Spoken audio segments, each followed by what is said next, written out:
தமிழரசு கட்சியினுடைய மத்திய குழு இந்த தேர்தல் சம்பந்தமாக எடுத்திருக்கிற தீர்மானத்தை நாங்கள் கொண்டு செல்ல வேண்டிய பொறுப்பு இருக்கிறது.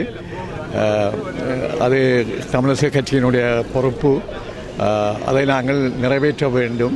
யாழ்ப்பாணம் மாவட்டத்திலே இம்முறை 4,92,280 பேர் ஜனாதிபதி தேர்தலிலே வாக்களிப்பதற்கு தகுதி பெற்றிருக்கிறார்கள். யாழ்ப்பாணம் மாவட்டத்திலே 511 வாக்களிப்பு நிலையங்களிலே வாக்களிப்பு செயற்பாடுகள் நடைபெற இருக்கின்றன. அதற்கான வாக்காளர் அட்டைகள் இன்று தபால் நிலையங்களிலே கையளிக்கப்பட்டிருக்கின்றன.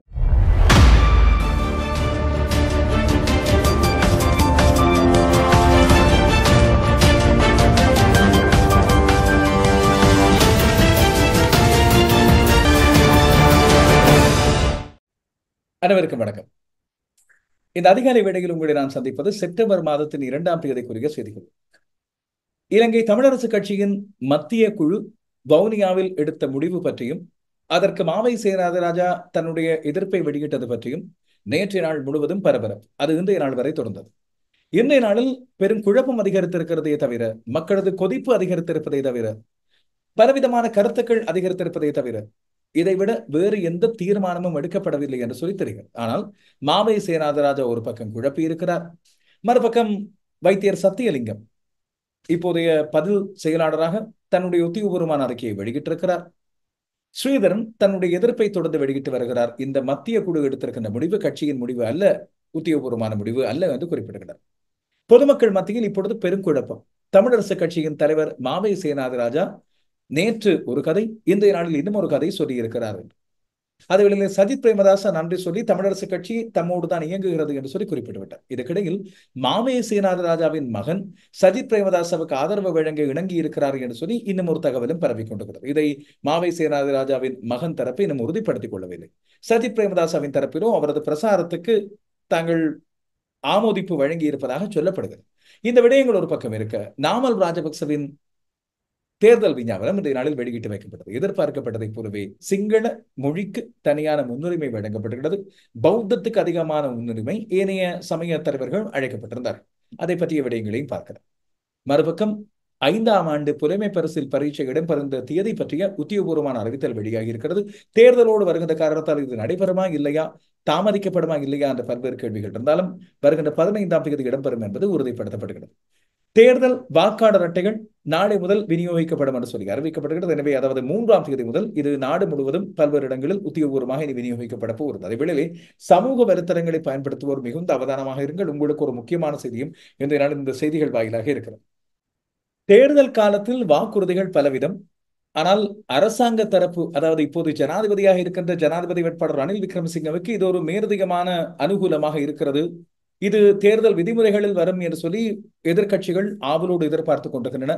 தேர்தல் கண்காணிப்பாளர்கள் ஏற்கனவே 2-3 தடவைகள் ஜனாதிபதி ரணில் விக்ரமசிங்க தேர்தல் விதிகளை தன்னுடைய கூட்டங்களில் மீறி இருக்கிறார் என்று சொல்லி விமர்சித்து இருக்கின்ற நிலையில் இப்பொழுது அரசாங்க ஊழியர்களுக்கான வேதன அதிகரிப்புக்கான அனுமதி வழங்கப்பட்டிருப்பது பற்றிய செய்தி வெளியாகி இருக்கிறது.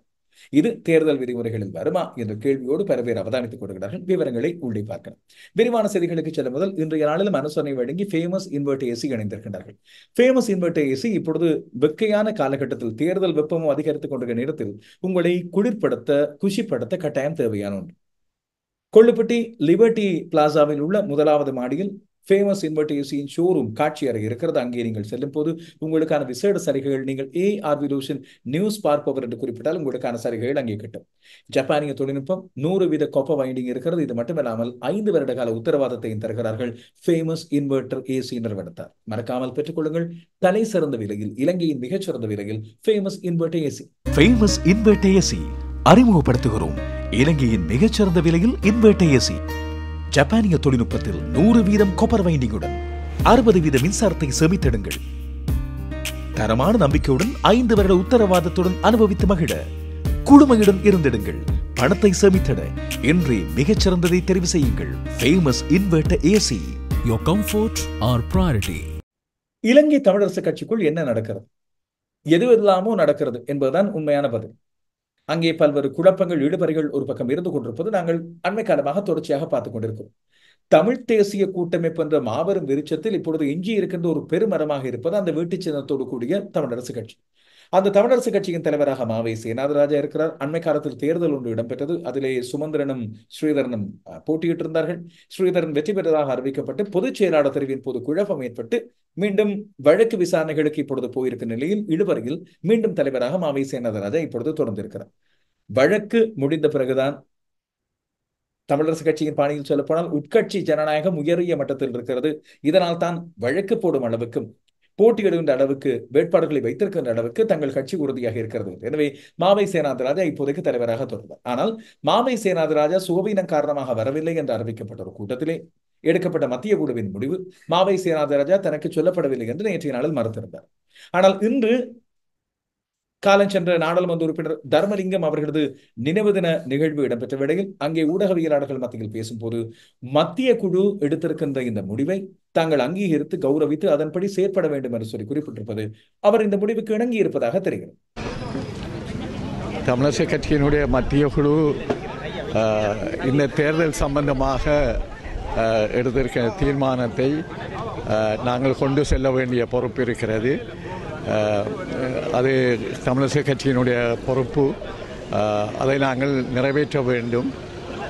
ஆனால் தேர்தல் முடிவுகள் எங்களுடைய எதிர்காலத்தை குறிப்பாக தமிழ் இனத்தினுடைய விடுதலைக்கான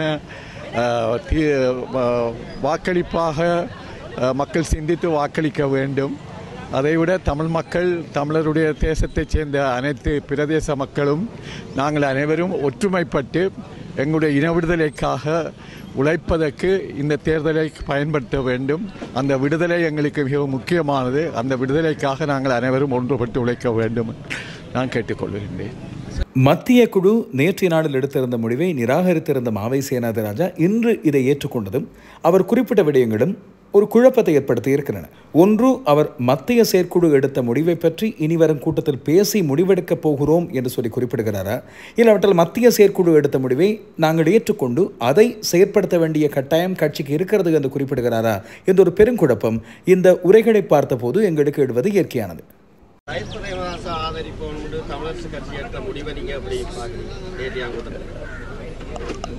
எங்களுடைய கட்சி அந்த தீர்மானத்தை எடுத்திருக்கின்றது.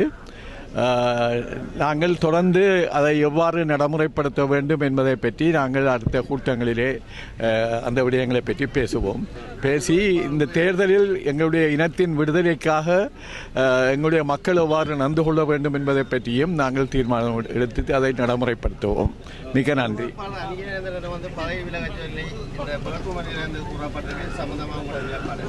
விளங்க எழுத நாங்கள் அது எங்களுடைய நான் இப்பொழுது உடல்நலக் குறைவாக இருக்கிறேன். நேற்றைய கூட்டத்தில் நான் பங்கு கொள்ள முடியாமல் போய்விட்டது. நாங்கள் இதை எவ்வாறு நடைமுறைப்படுத்த வேண்டும் பற்றி அடுத்த கூட்டத்திலே நாங்கள் இந்த வாரத்திலே அதிகமாக கூடி நாங்கள் நடைமுறைக்கான சாத்தியங்களை உருவாக்குவோம். நன்றி. தமிழ் தேசிய பொது கட்டமைப்பின் பொது வேட்பாளராக தெரிவு செய்யப்பட்டிருக்கின்ற தமிழரசு கட்சியின் மத்திய குழு உறுப்பினரான அரியநேத்திரன் அவர்களை போட்டியிட வேண்டாம் என்று தடுத்து நிறுத்துவதற்கும் அவருக்கு எதிரான நிலைப்பாடு ஒன்றை எடுத்தது பற்றியும் கேட்கப்பட்ட போதும் ஒரு விதமான நழுவல் போக்கான பதிலையே மாவை சேனாதிராஜா வழங்கி இருக்கிறார் என்பதை நீங்கள் அவதானித்திருப்பீர்கள். இதற்கு முதல் நாடாளுமன்ற உறுப்பினர் ஸ்ரீதரன் போலவே மாவை சேனாதிராஜாவும் பொது வேட்பாளரான அரியநேத்திரனுக்கு தன்னுடைய தனிப்பட்ட ஆதரவை தெரிவித்திருந்தார் என்பதையும் இங்கே குறிப்பிட்டு காட்ட வேண்டும். இன்று காலையில் அதற்கு முதல் வைத்தியர் சத்தியலிங்கம் வவுனியாவில் ஊடகவியலாளர்கள் மத்தியில் நடத்திய ஊடக சந்திப்பின் போது இந்த விடயம் தனியே ஒரு நபரினால் எடுக்கப்பட்டது கிடையாது, ஒருமித்த முடிவு, மத்திய செயற்குழுவின் ஒருமித்த முடிவு என்று சொல்லி குறிப்பிட்டு தெளிவுபடுத்தியிருந்தார். காரணம், சில விமர்சனங்கள் எடுத்திருந்தன. சுமந்திரன் பேச்சாளராக அறிவித்த நிலையில் அவர்தான் இந்த முடிவை எடுத்திருந்தார் என்று சொல்லி விமர்சனங்கள் முன்வைக்கப்பட்டிருந்தன. CVK சிவஞானம் அவர்கள், அவர்தான் சிரேஷ்ட உபதலைவராக நேற்றைய நாளில் இந்த கூட்டத்தை தலைமை தாங்கி நடத்தியவர். அவரும் குறிப்பிட்டிருந்தார், தான் தலைமை தாங்கினேன், ஆனால் தன்னுடைய கருத்தை தான் தெரிவிக்கவில்லை என்று குறிப்பிட்டது ஒரு விதமான தப்புதல் முயற்சியாக பல பேரால் சுட்டிக்காட்டப்பட்டது. இதையடுத்து தான் சத்தியலிங்கம் இதை உறுதிப்படுத்திக் கொண்டார். இல்லை, அங்கே 30 பேருக்கு மேலே கலந்து கொண்ட அந்த மத்திய செயற்குழு கூட்டத்தில் எடுக்கப்பட்ட முடிவு. எனவே அந்த விடயம் ஒரு பக்கம் இருக்க, இதன் காரணமாக அவர் சொன்ன இன்னும் ஒரு விடயம், உத்தியோகபூர்வமான அறிக்கையிலே CVK சிவஞானம் இன்றைய நாளில் யாழ்ப்பாணத்திலே மாவை சேனாதிராஜாவை சந்தித்து இது பற்றிய விளக்கங்களை வழங்குவார்கள். அதன் பின்னரோ என்னவோ மாவை சேனாதிராஜா இன்று காலையிலே ஊடகங்களுக்கு வழங்கியபடியில் சொல்லிவிட்டார், இதை தாங்கள் ஏற்றுக்கொண்டு அதன்படி செயற்படுவோம். எனவே அங்கே குழப்பம் தீர்ந்தது என்றால், லண்டனில் இப்போது இருக்கின்ற நாடாளுமன்ற உறுப்பினர் ஸ்ரீதரன் ஒரு கடுமையான அறிக்கை ஒன்றை வெளியிட்டிருக்கின்றார். தன்னுடைய நிலைப்பாடு, இந்த மத்திய செயற்குழு எடுத்த முடிவு தவறானது, அது சரியான முடிவு கிடையாது, இல்லாவிட்டால் அது ஒட்டுமொத்த கட்சியின் முடிவு அல்ல என்று சொல்லி அவர் இங்கே குறிப்பிடுகிறார். குறிப்பாக அங்கே அவர் அரியநேத்திரனுக்கு ஆதரவாக தன்னுடைய கருத்துக்களை முன்வைத்து பொது வேட்பாளர் என்ற ஒரு விடயத்துக்காக தன்னுடைய சந்திப்பின் போது மக்களுக்கு தெளிவுபடுத்திக் கொண்டிருக்கிற நேரத்தில் அவர் இன்னும் தன்னுடைய நிலைப்பாட்டில் விடாமல் இருக்கிறார். உத்தியோகபூர்வமாக அந்த நாளில் அனுப்பி வைத்த கடிதத்திலும் அந்த விடயத்தை தெளிவுபடுத்துகின்றார் செயலாளர். நாடாளுமன்ற உறுப்பினர் ஸ்ரீதரனின் கடித தலைப்போடு அனுப்பப்பட்டிருக்கின்ற அந்த கடிதம் வைத்தியர் பத்மநாதன் சத்தியலிங்கம் அவர்களுக்கு அனுப்பி வைக்கப்படுகிறது. அதன் பிரதியானது தமிழரசு கட்சியின் தலைவர் மாவை சேனாதிராஜாவுக்கு அனுப்பப்படுகிறது. கடந்த ஆகஸ்ட் 28ஆம் தேதி தேதியிடப்பட்டு அனுப்பப்பட்ட கடிதம். அந்த கடிதத்திலே மத்திய செயற்குழு கூட்டம் 1/9/2024 என்று தலைப்பிடப்பட்டு அதிலே சொல்லப்பட்ட விடயங்களில் தமிழ் தேசிய கூட்டமைப்பில் பெருந்தலைவர் இரா சம்பந்தன் அவர்கள் உயிரோடு இருந்த காலத்தில் தொடர்ச்சியாக சுட்டிக்காட்டி வந்ததற்கு அமைவாக ஒஸ்லோ உடன்படிக்கையின் அடிப்படையில் இணைந்த வடக்கு கிழக்கில் உள்ளக சுயநிர்ணய உரிமையோடு கூடிய சமஷ்டி அடிப்படையிலான அரசியல் தீர்வு தொடர்பில் தென்னிலங்கையின் பிரதான வேட்பாளர்கள் தமது தேர்தல் விஞ்ஞாபனங்களில் வெளிப்படுத்தினால் அவர்களுக்கு ஆதரவு வழங்குவது குறித்து பரிசீலிக்கலாம் என்று தனது நிலைப்பாட்டை மீண்டும் வலியுறுத்துகிறேன். மேற்படி விஞ்ஞாபனங்களில் ஒற்றையாட்சி நடைமுறைக்குள் இல்லாத சமஷ்டி அடிப்படையிலான தீர்வு என்பது தெளிவாக வரையறுக்கப்பட வேண்டும். இந்த அடிப்படையில் தென்னிலங்கை வேட்பாளர்கள் தமது தேர்தல் விஞ்ஞாபனங்களை வெளிப்படுத்த தயாரில்லாத பட்சத்தில் தமிழ் பொது வேட்பாளரை ஆதரிப்பது சால பொருத்தமானது என்பது தனது உறுதியான நிலைப்பாடாகும் என்பது தடுத்த எழுத்துக்களில் குறிப்பிடப்பட்டு கடைசி பந்தியாக அவர் சொல்கிறார். எனவே எதிர்வரும் மத்திய செயற்குழு கூட்டத்தில் இது விடயம் சார்ந்த முடிவினை எட்டும் போது மேற்குறித்த எனது நிலைப்பாடு தொடர்பில் கவனம் செலுத்துமாறு தங்களை தயவுடன் கேட்டுக் கொள்கிறேன் என்று குறிப்பிடுகிறார். எனவே இந்த விடயத்திலே அவர் தனக்கு அறிவிக்கப்படாமல் முடிவெடுக்கப்பட்டது கிடையாது என்பதை பற்றி எதுவும் சொல்லாமல் மாறாக அவர் சொல்கின்ற விடயம் தன்னுடைய நிலைப்பாட்டை கருத்தில் எடுக்கவும் என்று. வைத்தியர் சத்தியலிங்கம் இதற்கு பிறகு இது கூட்டு தீர்மானம் என்று சொல்லி அறிவித்து இந்த விடயத்தை குறிப்பிட்டிருந்தார். தமிழரசு கட்சியின் மத்திய குழு சஜித் பிரேமதாஸ் அவர்களுக்கு ஜனாதிபதி தேர்தலில் ஆதரவு வழங்க தீர்மானித்துள்ளதாக கட்சியின் ஊடக பேச்சாளர் கூட்டத்தின் பின் ஊடகவியலாளர் மாநாட்டில் தெரிவித்திருந்தார். அதனை தமிழரசு கட்சி தலைவர் மாவை சேனாதிராஜா மறுப்பு தெரிவித்து அது கட்சியின் தீர்மானம் இல்லை என தெரிவித்திருக்கிறார்.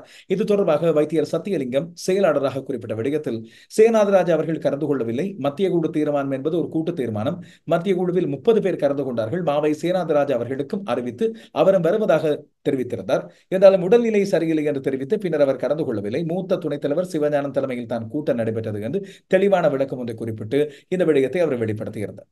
எனவே இதன் மத்தியில் மக்கள் மத்தியில் மிக பெரும் அதிருப்தி ஒரு பக்கம், கடுமையான விமர்சனங்களை அவர்கள் முன்வைக்கின்றார்கள். பலவாறாக அவர்கள் பேசுகின்றார்கள். ஒரு பக்கம் நாடாளுமன்ற உறுப்பினர் சுமந்திரனை வழமை போல அவர்கள் திட்டுகின்றார்கள் பெரும்பாலானோர். அதுபோல மாவை சேனாதிராஜாவை இன்னும் பல பேர் திட்டுகின்றார்கள். குறிப்பாக ஒரு செயலற்ற தலைவராக அவர் இருக்கின்றார், உறுதியான நடவடிக்கை எடுப்பதாக இல்லை, ஸ்ரீதரனையும் அவர் கட்டுப்படுத்தவில்லை, சுமந்திரனையும் கட்டுப்படுத்தவில்லை, கட்சியில் பல்வேறு பிரிவுகளாக ஒவ்வொருவர் கருத்துக்களை தெரிவித்து வருகின்றார்கள் என்று மத்திய செயற்குழு இந்த விடயத்தில் தலைவரது முடிவையும் பெற்றிருக்கலாம் என்று சொல்லப்பட்டாலும் CVK சிவஞானம் அவர்கள் நேற்றைய நாள் சொன்ன முடியும் அப்படி எந்த ஒரு ஏற்பாடும் இல்லை. யாப்பின் அடிப்படையில் சட்டத்தின் அடிப்படையில் இந்த முடிவு பெறப்பட்டது என்று குறிப்பிடப்படுகிறது. ஆனால் இதில் தமிழரசு கட்சி எடுத்த சஜித்துக்கு சார்பான முடிவுக்கு ஆதரவாகவும் ஒரு சிலர் கருத்துக்களை வெளிப்படுத்துகின்றனர். இல்லை, சங்கு சின்னத்தில் போட்டுகின்ற அரியநேந்திரனுக்கு வாக்களித்திருக்க வேண்டும் என்றும் ஒரு சிலர் குறிப்பிடுகின்றனர். இந்த விடயங்களில் ஒரு பக்கம் இழுபறி. அதுபோல லண்டனில் இருக்கின்ற ஸ்ரீதரனையும் பல பேர் திட்டுகின்றனர். இதுதான் உண்மையில் தமிழரசு கட்சியின் ஆதரவாளர்கள் மத்தியில் இருக்கின்ற நிலைப்பாடு, ஜனநாயக நிலைப்பாடு என்பதையும் நாங்கள் இங்கே பார்க்க வேண்டியிருக்கிறது. இப்படி இருக்கும்போது நேற்றைய நாளில் இந்த மத்திய செயற்குழு கூட்டத்தில் கலந்து கொண்ட கொழும்பு கிடையை சேர்ந்த ஜனாதிபதி சட்டத்தரணியான தவராசா, KV தவராசா ஊடகங்களுக்கு தெரிவித்திருந்த தகவல் குறித்து இன்னும் ஒரு கடுமையான கண்டனம் இலங்கை தமிழரசு கட்சியின் சில உறுப்பினர்களால் வெளியிடப்படுகிறது. அவர் பொய் தகவல்களை பரப்புவதை நிறுத்த வேண்டும் என்று சொல்லி ஒரு தலைப்பிட்டு ஒரு கடிதம் பல்வேறு ஊடகங்களுக்கு அனுப்பி வைக்கப்படுகிறது. எனக்கும் கிடைத்த அந்த விடயத்திலே கட்சியின் மத்திய குழு உறுப்பினர் தவராசா தப்பும் தவறுமான செய்திகளோடு தனியார் தொலைக்காட்சி ஒன்றுக்கு நேர்காணல் ஒன்றை வழங்கியிருக்கிறார். கட்சியை பகிரங்க வெளியில் விமர்சித்து கட்சிக்கு அவப்பெயர் வருவதற்கு முக்கியமான காரணகர்த்தாவாக இருந்த அவர் அதனை தொடர்ந்தும் செய்வதனை கட்சி ஏற்றுக்கொள்ளக் கூடாது என்று சொல்லி குறிப்பிட்டு உணர்ச்சி வசப்பட்டு பொது மேடையில் தகாத வார்த்தைகளை பேசுவதும் தப்பும் தவறுமான கருத்துக்களை உணர்ச்சி வேகத்தோடு பொது வழியில் தெரிவிப்பதும் முறையீனம் என்பதை அறிந்து கொள்ள வேண்டும் என்று அவருக்கு எதிராக தங்களுடைய கண்டனத்தை வெளிப்படுத்தியிருக்கிறார்கள். தலைவர் மாவை சேனாதிராஜா அவர்கள் சுகவீனம் காரணமாக கூட்டத்தில் கலந்து கொள்ள முடியாமல் போயிற்று. எனவே சிரேஷ்ட துணைத் தலைவர் CVK சிவஞானம் தலைமை வகித்திருந்தார். அந்த கூட்டத்தில் தவராசா அவர்களும் பங்கேற்றார். அது மட்டுமல்ல, ஜனாதிபதி தேர்தல் தொடர்பில் கட்சி 4 தடவைகள் கூடி பேசியிருந்த போதும் இதுவரை ஒரு தீர்மானத்தை எடுக்க தவறியமையை குறை கூறினார். அத்தோடு நில்லாது இந்த கூட்டத்தில் நிச்சயமாக ஒரு தீர்மானம் எடுக்கப்பட வேண்டும் என்று பேசியிருந்தார். அவர் கேட்டுக்கொண்டபடியான தீர்மானம் எடுக்கப்பட்ட பின் இப்போது தீர்மானம் எடுக்கப்பட்டவை தவறானது என்று சொல்லி பேட்டி கொடுக்கிறார். இது என்னவென்று கூறுவது? அதற்கு மாவை சேனாதிராஜா அவர்கள் துணைக்கு வேறு எடுக்கிறார் என்று சொல்லி அவரே தீர்மானத்தை இப்பொழுது ஏற்றுக்கொண்டு விட்டார். கூட்டத்தில் 30 உறுப்பினர்கள் கலந்து கொண்டார்கள். இவர் 25 பேர் என்று சொல்லி தவறாக சொல்கிறார். எங்கிருந்து அந்த எண்ணிக்கை அவர் பெற்றார் என்பது கடவுளுக்கு தான் வெளிச்சம். தவிரவும் போட்டியிலிருந்து அரிகநேத்திரன் விலக வேண்டும் என்று கேட்க உரிமை இல்லையா? கட்சியின் மத்திய குழு உறுப்பினர், ஊடக செயலாளர், முன்னாள் பாராளுமன்ற உறுப்பினர் இப்படியான முக்கியமான பதவிகளில் உள்ள ஒருவருக்கு கட்சிக்கு எதவிதமான தகவலும் தராது, கட்சியின் அனுமதியின்றி கட்சிக்கு விரோதமானதும் கட்சி கொள்கைக்கு மாறானதுமான வேறொரு தரப்பினருடன் கூட்டு வைத்து தேர்தலில் பங்கேற்கும் போது அதிலிருந்து விலகுமாறு கட்சி கேட்பது தவறாம். ஒரு அமைப்பின் கட்டுக்கோப்புக்குள் இருந்து எப்படி செயற்பட வேண்டும் என்கிற பாடத்தை இவர் முதலில் கற்றுக்கொள்ள வேண்டும். அந்த அறிவற்ற நிலையில் தான் இவரை இப்படி கட்சிக்கு எதிரான கருத்துக்களை பகிரங்க வெடிகளில் தெரிவித்து கட்சிக்கு அபகீர்த்தி ஏற்படுத்தி வருகிறார் என்று சொல்லி இந்த கடிதம் தொடரும்.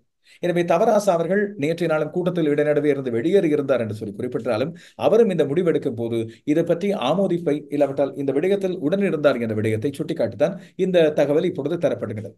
எனவே தமிழரசு கட்சியானது ஒரு முடிவை இப்பொழுது எடுத்திருக்கிறது என்றுதான் நாங்கள் இங்கே கொள்ள வேண்டும். அது சஜித் பிரேமதாசவுக்கு ஆதரவான முடிவு என்றுதான் இங்கே எடுத்துக்கொள்ள வேண்டும். ஆனால் இப்போது பல்வேறு மாவட்ட கிளைகள் எடுக்க போகின்ற முடிவுகள் இல்லாவிட்டால் எடுத்திருக்கின்ற முடிவுகளில் ஏதாவது மாற்றங்கள் வருமா? தமிழரசு கட்சி தலைவர் மாவை சேனாதிராஜாவும் இப்போது சஜித் பிரேமதாசாவுக்கு ஆதரவு என்று மத்திய செயற்குழு எடுத்த முடிவை ஆமோதித்திருக்க நிலையில் இனி அடுத்து எடுக்க போகின்ற நடவடிக்கைகள் என்ன? நாடாளுமன்ற உறுப்பினர் ஸ்ரீதரன் இது தொடர்பாக எடுத்திருக்கின்ற நிலைப்பாட்டில் மாற்றம் வருமா? இப்படியான பல்வேறு கேள்விகளை நாங்கள் பார்க்க வேண்டியிருக்கிறோம். ஜனநாயகம் என்பது உண்மை. ஆனால் ஒரு கட்சி என்று வரும்போது அந்த கட்சியில் உள் வீட்டு ஜனநாயகம் பாதுகாக்கப்பட வேண்டும். வெளியே பேசும்போது கட்சி ஒருமித்த குரலில் பேச வேண்டும் என்பதை நாங்கள் எதிர்பார்க்கின்ற விடயம். காரணம் இது கூட்டணி அல்ல. தமிழ் தேசிய கூட்டமைப்பாக இருக்கும்போது கூட்டணி. அங்கே டெலோ ஒரு முடிவை எடுக்கலாம், EPRLF முன்பு இருந்த வேளையில் ஒரு முடிவை எடுத்திருக்கலாம், சித்தார்த்தரின் பிளட் ஒரு முடிவை எடுத்திருக்கலாம், தமிழரசு கட்சி ஒரு முடிவை எடுத்திருக்கலாம். இப்போது இது ஒரு கட்சி. அப்படி இருக்கும்போது ஆதரவாளர்கள் கேட்கின்ற விடயம் என்ன? இப்படியே பிளவுகளோடு போனால் இது அவர் பக்கம், அது இவர் பக்கம், முடிவை எடுப்பவர் இவர் இப்படி தலைவர் உறுதியாக இல்லை, இப்படியான விமர்சனங்கள் வந்தால் அடுத்து வரப்போகின்ற நாடாளுமன்ற தேர்தலில் இலங்கை தமிழரசு கட்சி கழுதை தீர்ந்து கட்டெரும்பாக மாறியது போல மாறிவிடும் என்பதுதான் பொதுவாக மக்கள் வைக்கின்ற விமர்சனம். இதுவேளை இலங்கை தமிழரசு கட்சியின் சஜித் பிரேமதாச நோக்கிய ஆதரவானது இன்னொரு பக்கம் இது ரணில் விக்ரமசிங்கவின் திட்டமிட்ட செயற்பாடு என்ற விமர்சனங்களும் பலவிதமான கிண்டல்களும் கேலிகளும் சமூக வலைத்தளங்களில் உருவாகி வருவதை நீங்கள் அவதானித்திருப்பீர்கள். தமிழ் மக்களின் ஏகோபித்த அபிமானம் பெற்ற ஒரே கட்சியாக இருந்த தமிழ் தேசிய கூட்டமைப்பின் பிரதான கட்சியான தமிழரசு கட்சி மீது இப்பொழுது தாராளமாக விமர்சனங்கள் பாய்கின்றன. பொதுவாக இலங்கை தமிழரசு கட்சி எடுக்கின்ற சில முடிவுகள் கடந்த காலங்களில் தவறானவையாக போயிருக்கின்றன. அவர்கள் யாருக்கு ஆதரவு தெரிவிக்கின்றார்களோ அவர் ஜனாதிபதி தேர்தலில் தோற்றிருக்கிறார் என்று பல்வேறு விடயங்களை சுட்டிக்காட்டுகின்றனர். இன்னொரு பக்கம் ஜனாதிபதி ரணில் விக்ரமசிங்க பக்கம் ராஜபக்சக்களோடு அவர் இருந்தவர், அதுபோல ராஜபக்சக்குழு இருந்தவர்கள் இப்போது அவரோடு இருக்கின்றார்கள் என்ற அடிப்படையில் அவருக்கு ஆதரவு வழங்குவதோ, இதுவரை நம்பிக்கை இல்லாமல் இதுவரை வேறு முகத்தை காட்டி இப்போது இன்னொரு முகத்தை காட்டுகின்ற தேசிய மக்கள் சக்தியான அனுரகுமார் திசாநாயக்கவுக்கு ஆதரவு தெரிவிப்பதோ, நாமல் ராஜபக்ச என்ற ராஜபக்சக்களை ஒதுக்கி அவருக்கான ஆதரவை தெரிவிக்காமல் விடுவதை அடுத்து எஞ்சி இருக்கின்ற ஒரே தெரிவாக இருக்கின்ற ஒருவராக சஜித் பிரேமதாச தான் இருந்திருக்கின்றார். எனவே இந்த முடிவு அலசி ஆராய்ந்து அவர்கள் வழங்கிய விஞ்ஞாபனங்களின் அடிப்படையில் எடுக்கப்பட்டது என்று சொல்வோரும் இருந்தாலும் சமஷ்டி என்ற விடயமே இங்கே குறிப்பிடப்படாமல் இருக்க, எங்களுக்கான தீர்வு விடயத்தை பற்றி சஜித் பிரேமதாசவும் உறுதியான விடயத்தை தெரிவிக்காமல் இருக்க, அவருக்கும் ஆதரவு தெரிவிக்காமல் பேசாமல் தமிழ் பொது வேட்பாளருக்கு தங்களுடைய ஆதரவை தெரிவிப்பதாக அவரும் தமிழரசு கட்சியின் முன்னாள் உறுப்பினர் என்ற அடிப்படையில் அவருக்கு நிபந்தனையோடு கூடிய ஆதரவை வழங்கி இருக்கலாம் என்று குறிப்பிடுவோர் பல பேர் இருக்கின்றனர். இல்லாவிட்டால் நான் நேற்று ஏற்கனவே கேட்டது போல அந்த மூன்றாவது ஆப்ஷனாக நான் சொல்லியிருந்தேன், யாருக்கும் ஆதரவு வழங்காமல் இம்முறை மக்களை பார்த்து முடிவெடுங்கள், இவர்களில் யாருக்கும் எங்களுக்கு உடன்பாடு கிடையாது என்று சொல்லி தமிழரசு கட்சி அறிவித்திருக்கிறார். ஆனால் இன்னொரு விடயத்தையும் அவர்கள் கேட்கின்றார்கள், சஜித் பிரேமதாசவுக்கு நிபந்தனையற்ற ஆதரவாகத்தான் இந்த ஆதரவு வழங்கப்படுகின்றதா? சிறு சிறு கட்சிகள் கூட, ஏனைய கூட்டணி கட்சிகள் கூட தங்களுடைய உடன்படிக்கையை செய்து கொண்டிருக்க நேரத்தில் இலங்கை தமிழரசு கட்சி போன்ற தமிழ் மக்களிடம் செல்வாக்கு செலுத்துகின்ற ஒரு கட்சி ஒரு ஒப்பந்தத்தை கூட செய்து கொள்ளவில்லையா? வாய்மொழியான உறுதிமொழியை கூட பெற்றுக் கொள்ளவில்லையா என்ற கேள்வியை மக்கள் எழுப்பியிருக்கிறார்கள். இதற்கான பதிலை இலங்கை தமிழரசு கட்சி கட்சியாக வழங்க வேண்டியது அவசியமாகிறது. தனிப்பட்ட நபர்கள் வழங்கும் போதுதான் ஒருவர் இவருக்கு ஆதரவானவர், இவர் அவருக்கு ஆதரவானவர் என்று சொல்லி முத்திரைகள் குத்தப்படுகின்றன. எனவே இதை இலங்கை தமிழரசு கட்சியின் சிரேஷ்ட உறுப்பினர்கள் ஒற்றுமையாக கலந்து பேசி குறைந்தபட்சம் தங்களுடைய நாடாளுமன்ற தேர்தலுக்கான வியூகத்தை வகுப்பவாவது இதை பற்றி சரியான முறையில் யோசிக்க வேண்டும் என்று முடிவெடுப்பார்கள் என்று நம்புகிறோம். இந்த இடத்திலே தேர்தலுக்கான ஏற்பாடுகள் நடைபெற்று வருகின்றன. தேர்தல் பற்றிய முழுமையான ஏற்பாட்டு விடயங்கள் பற்றி யாழ்ப்பாணத்தில் இருந்து இன்றைய நாளில் ஒரு முழுமையான தகவல் ஒன்று வெளிப்படுத்தப்பட்டது. குறிப்பாக இந்த ஜனாதிபதி தேர்தலுக்கான ஏற்பாடுகள் குறித்து யாழ்ப்பாண மாவட்ட அரசாங்க அதிபரும் தெரிவாட்சி அதிகாரியுமான மருதலிங்கம் பிரதீபன் இது பற்றிய விசேட ஊடக சந்திப்பொன்றில் தெரிவித்திருந்தார். யாழ்ப்பாண மாவட்ட செயலகத்தில் இந்த நாளில் இடம்பெற்ற இந்த சந்திப்பில் அது பற்றிய விடயங்களை அவர் குறிப்பிட்டிருந்தார். யாழ்ப்பாண மாவட்டத்தில் 4,92,280 பேர் இம்முறை ஜனாதிபதி தேர்தலில் வாக்களிக்க தகுதி பெற்றுள்ளதாக அவர் குறிப்பிட்டிருந்தார். இவர்களில் குறை நிரப்பு பட்டியலிலிருந்து 2,463 பேர் இணைக்கப்பட்டுள்ளார்கள். அவர் சொல்ல இனிய விவரங்களை இங்கே அவதானிக்கும். எதிர்வரும் 21ஆம் தேதி நடைபெறவுள்ள ஜனாதிபதி தேர்தலுக்கான பூர்வாங்க ஏற்பாடுகள் யாழ்ப்பாணம் மாவட்டத்திலே மேற்கொள்ளப்பட்டிருக்கின்றன. அந்த வகையிலே யாழ்ப்பாணம் மாவட்டத்திலே இம்முறை 4,92,280 பேர் ஜனாதிபதி தேர்தலிலே வாக்களிப்பதற்கு தகுதி பெற்றிருக்கிறார்கள். இவர்களில் குறைநிரப்பு பட்டியலிலிருந்து 2,463 பேர் இணைக்கப்பட்டிருக்கின்றார்கள். அதாவது 31/5/2024 அன்று 18 வயதை பூர்த்தி அடைந்தவர்கள் இம்முறை வாக்காளராக தெரிவு செய்யப்பட ஏற்பாடு செய்யப்பட்டிருக்கின்றது. அந்த வகையிலே யாழ்ப்பாணம் மாவட்டத்திலே 511 வாக்களிப்பு நிலையங்களிலே வாக்களிப்பு செயற்பாடுகள் நடைபெற இருக்கின்றன. வாக்காளருக்கான வாக்காளர் அட்டைகள் இன்று தபால் நிலையங்களிலே கையளிக்கப்பட்டிருக்கின்றன. நாளை முதல் அதற்குரிய விநியோகம் மேற்கொள்ளப்பட இருக்கின்றது. விசேட விநியோகம் இம்மாதம் 8ஆம் தேதி மேற்கொள்ளப்பட இருக்கின்றது. அதே வேளையிலே எங்களுடைய மாவட்டத்திலே 1,792 பேர் விசேட தேவைக்குரிய வாக்காளர்கள் அடையாளம் காணப்பட்டிருக்கின்றார்கள். அவர்களிலே நிரந்தர வலிமை இழப்புக்கு உட்பட்டவர் 262 பேருக்கு தேர்தல் ஆணைக்குழுவிலிருந்து விசேட அடையாள அட்டை கிடைக்கப்பட்டு அது தற்போது கிராம அலுவலர் ஊடாக விநியோகப்பட்டு வருகின்றது. யாழ்ப்பாணம் மாவட்டத்தை பொறுத்தவரையிலே யாழ்ப்பாணம் மத்திய கல்லூரியிலே 41 வாக்கெண்ணல் நிலையங்கள் ஏற்பாடு செய்யப்பட்டிருக்கின்றது. இதற்கு மேலதிகமாக தபால் மூல வாக்கெண்ணலுக்காக 14 வாக்கெண்ணல் நிலையங்கள் யாழ்ப்பாணம் மத்திய கல்லூரியில் அமைக்கப்பட்டிருக்கின்றது. தபால் மூல வாக்களிப்பு இம்மாதம் 4ஆம் தேதி தேர்தல் அலுவலகம் மாவட்ட செயலகத்திலே நடைபெற உள்ளது. 5ஆம் 6ஆம் தேதிகளிலே பிற அரசு நிறுவனங்கள் பாதுகாப்பு படை அலுவலகங்களிலும் மற்றும் 4, 6ஆம் தேதிகளிலே போலீஸ் நிலையங்களிலும் வாக்களிப்பு தபால் மூல வாக்களிப்பு இடம்பெற உள்ளது. அதேவேளை ஜனாதிபதி தேர்தலுக்கான உத்தியோகபூர்வ வாக்காளர் அட்டைகள் நாளை முதல் இல்லாவிட்டால் இந்த செய்திகளை நீங்கள் பார்க்கின்ற இன்று முதல் செவ்வாய்க்கிழமை 3ஆம் தேதி முதல் வீடுகளுக்கு விநியோகிக்கப்பட உள்ளதாக செய்திகள் உறுதிப்படுத்தி இருக்கின்றன. 25 மாவட்டங்களில் உள்ள தேர்தல் அலுவலகங்களின் ஊடாக வாக்காளர் அட்டைகளை அஞ்சலிட கையளிப்பதற்கான நடவடிக்கைகள் இப்பொழுது மேற்கொள்ளப்பட்டு வருவதாக தேர்தல் ஆணைக்குழு தெரிவித்திருக்கிறது. வாக்காளர் அட்டைகளை வருகின்ற 14ஆம் தேதி வரை வீடுகளுக்கு சென்று விநியோகிக்க நடவடிக்கைகள் எடுக்கப்படும் என அஞ்சல் திணைக்களம் அறிவித்துள்ளது.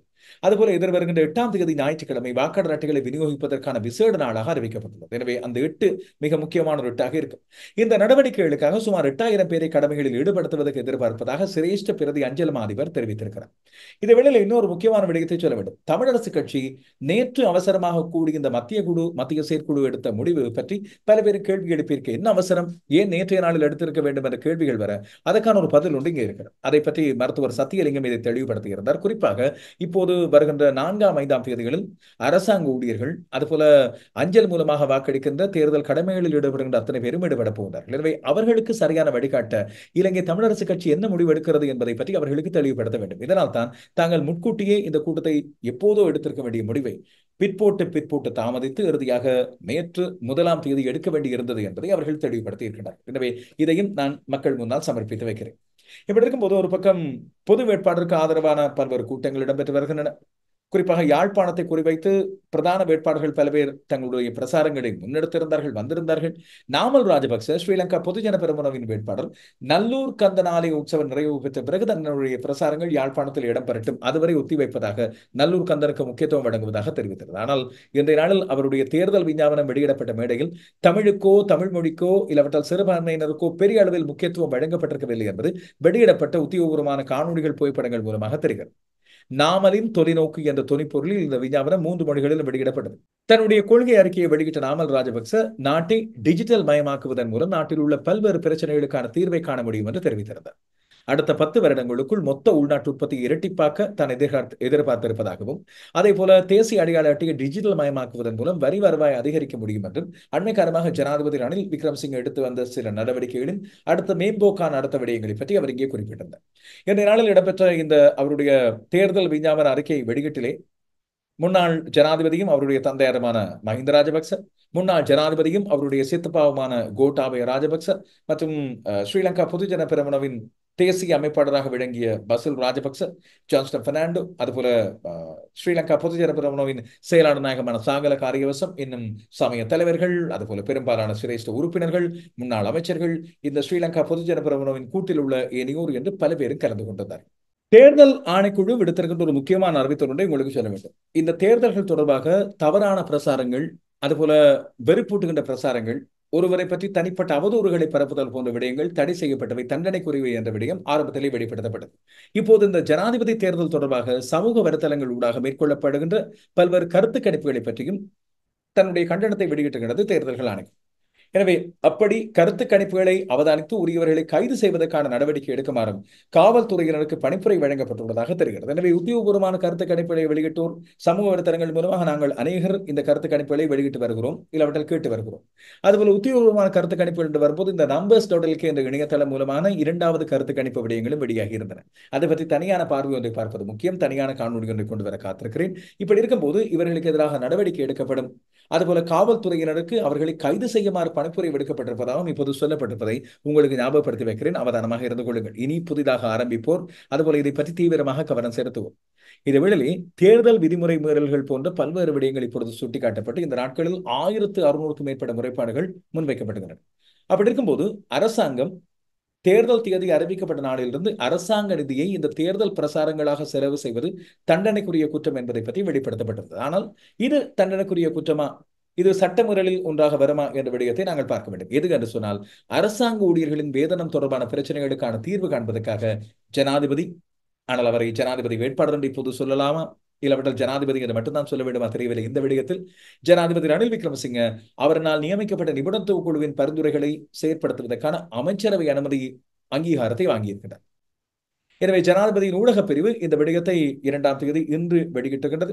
இதன்படி வருகின்ற ஜனவரி 1 முதல் 2025 முதல் அரசாங்க ஊழியர்களின் அடிப்படை வேதனம் 24 முதல் 50% வரை அதிகரிக்கப்பட இந்த அனுமதி பெறப்பட்டுகிறது. இது நல்ல செய்தி தான் பொதுவாக.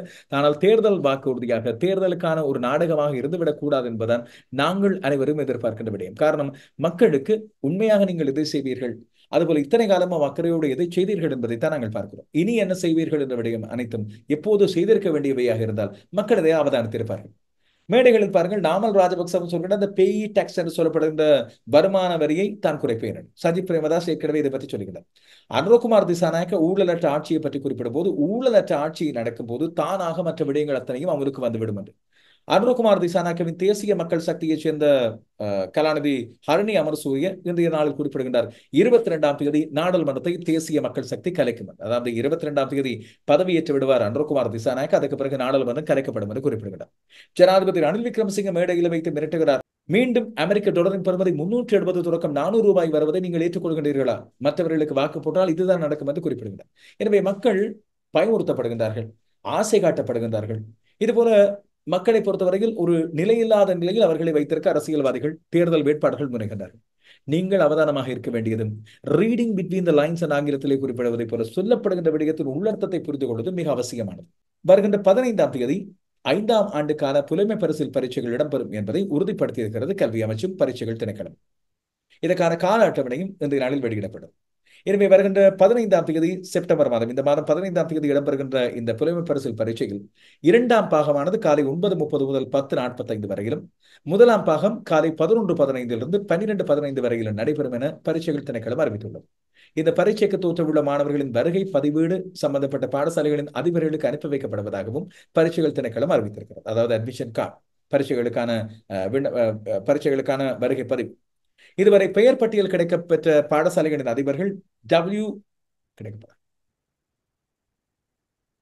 இதுவேளை இதுவரை பெயர் பட்டியல்கள் அவ்வாறு கிடைக்காத பாடசாலைகளின் அதிபர்கள் பரீட்சைகள் திணைக்களத்தின் இணையதளமான www.doenets.lk இல்லாவிட்டால் https://onlineexams.gov.lk/EIC என்ற இணையதளங்களுக்கு சென்று இந்த உரிய ஆவணங்களை பதிவிறக்கம் செய்து கொள்ளலாம் என்று அறிவிக்கப்பட்டுள்ளது. இம்முறை புலமை பரிசில் பரீட்சை நாடளாவிய ரீதியில் உள்ள 2649 பரீட்சை நிலையங்களில் நடைபெற உள்ளது. இறுதியாக கிளப் வசந்த பற்றிய ஒரு முக்கியமான செய்தி. கிளப் வசந்தவின் கொலை தொடர்பாக 12 பேர் இதுவரை கைது செய்யப்படுகிறார்கள். இந்த 12 பேரில் ஒருவர் முன்னாள் மாகாண சபை உறுப்பினர் அமல் பெர்ரா, அவர் உட்பட 12 பேரும் தொடர்ச்சியாக விளக்கமறியலில் இப்பொழுது வைக்கப்படுகிறார்கள். மாகாண சபையின் முன்னாள் உறுப்பினர் அமல் சில்வாவை பற்றி அண்மையில் வாக்குமூலம் பெறப்பட்டு அவரிடம் விசேட விசாரணைகள் மேற்கொள்ளப்பட்டன. எனவே இந்த நாளில் இந்த கைது செய்யப்பட்ட அத்தனை பேரும் கடுவலை நீதவான் நீதிமன்றில் முன்னிலைப்படுத்தப்பட்ட வேளையில் வருகின்ற 13ஆம் தேதி வரை அவர்களை விளக்க மறியலில் வைக்குமாறு நீதவான் உத்தரவிட்டிருக்கிறார். இந்த சம்பவம் தொடர்பாக 29ஆம் தேதி மேல் மாகாண சபையின் முன்னாள் உறுப்பினர் அமல் செல்வா கைது செய்யப்பட்டதிலிருந்து மொத்தமாக இப்பொழுது 12 பேர். இந்த சம்பவம் இடம்பெற்றது ஜூலை மாதம் 8ஆம் தேதி என்பதை நாங்கள் மறந்துவிடக் கூடாது. அவைதான் நான் முக்கியமான செய்திகள். இந்த செய்திகளை பற்றி உங்களுடைய கருத்துக்கள், விமர்சனங்கள் ஆகியன வரவேற்கப்படுகின்றன. இடைவேளையில் இந்த செய்திகள் பலருக்கும் போய் சேருவது பயனுடையது என்று நீங்கள் கருதினால் தயவு செய்து உங்கள் சமூக வலைத்தளங்களினூடாக பகிர்ந்து கொள்ளுங்கள்.